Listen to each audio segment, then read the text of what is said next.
Tarehe 13 ya mwezi wa 8 mwaka 2026, Halmashauri ya Wilaya ya Chemba imefanya maadhimisho ya Juma la Elimu ya Watu Wazima na Elimu Nje ya Mfumo Rasmi.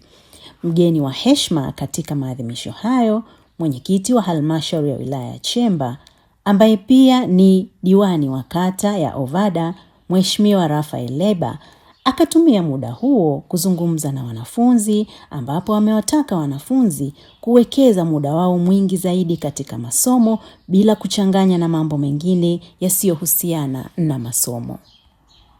Kuna mengi lakini zaidi ni kusoma. Yaani leo kupeleka shuleni ni kusoma. Sasa wengi wetu tunaenda kuchanganya zaidi. Yaani unajali kutumia muda mwingi kucheza. Hakikisha unapangilia muda wako. Kuna muda wa kucheza na kuna muda wa kusoma. Ikifika wakati wa kusoma uko darasani, walimu watatamani uwe kimya ukisoma. Sawa Zingatia hilo. Lakini kama kuna mzazi wako amekuleta shule baadaye na kukatisha tamaa usifaulu, anza kumkataa polepole. Usitoe sauti ya kumkataa, ila mkatae kimatendo. Weka zana kusoma. Ukifaulu, Chemba itajua ikupeleke wapi. Sawa Sambamba na hilo, Mheshimiwa Leba pia akawaomba wazazi, walimu na wanafunzi kuendelea kushirikiana ili kuweza kutoa msaada zaidi kwa wanafunzi ambao wanakwama kuhitimu masomo yao kutokana na vikwazo mbalimbali. Lakini wapo wengi wanaokwama, tunaangalia hali halisi amekwamaje.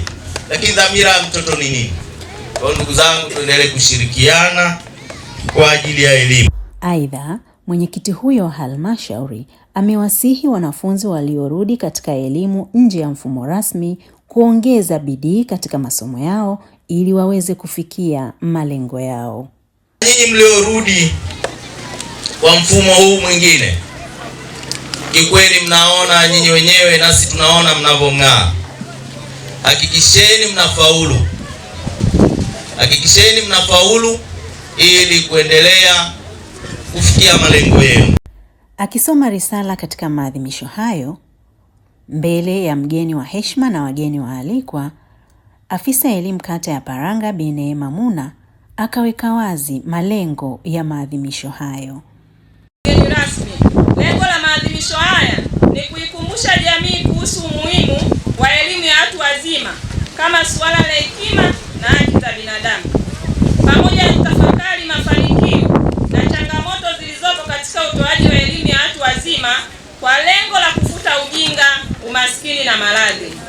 Vile kauli mbiu hii inajenga kuhamasisha jamii kujiunga katika programu mbalimbali za elimu ya watu wazima ili kuleta maendeleo ya mtu mmoja mmoja, jamii na taifa kwa ujumla.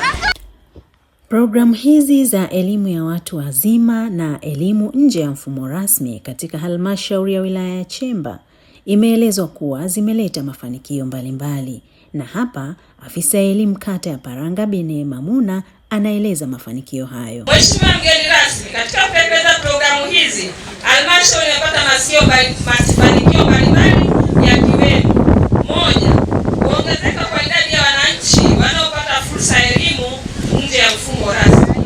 2. Kuimarika kwa ushiriki wa jamii katika shughuli za maendeleo. 3. Kuimarika kwa uwezo wa mwananchi katika kusoma, kuandika na kuhesabu. 4. Kuongezeka kwa uelewa kuhusu shughuli za kujiongezea kipato kupitia elimu ya stadi mbalimbali. 5. Kuendelea kuhamasisha zana ya ujifunzaji katika maisha yetu. Akihitimisha hotuba yake katika maadhimisho hayo, mgeni wa heshima, mwenyekiti wa halmashauri ya wilaya ya Chemba, Mheshimiwa Raphael Leba, akawashukuru wageni waalikwa wote kwa kuhudhuria katika maadhimisho hayo muhimu, ambapo pia amewaahidi ushirikiano kutoka halmashauri ya wilaya ya Chemba ili kuijenga Chemba ambayo ni fahari ya Dodoma. Mimi niwashukuru sana kwa jambo hili, lakini niwashukuru vibanda vyote nilikopita. Tutaendelea kuwapa ushirikiano kwa haya mnayofanya kama sisi halmashauri, lakini tunaomba mtapokuwa na changamoto, halmashauri iko hapo, mtufikie, tuendelee kujadili, tuone namna bora ya kufanya vizuri zaidi kwa haya mnayoyafanya. Lakini hata walimu mnapopata changamoto, basi tuweze kushare, tuende pamoja kwa maendeleo ya chemba yetu, kwa maendeleo ya Dodoma na maendeleo ya taifa letu. Kwa maneno haya niseme asanteni sana.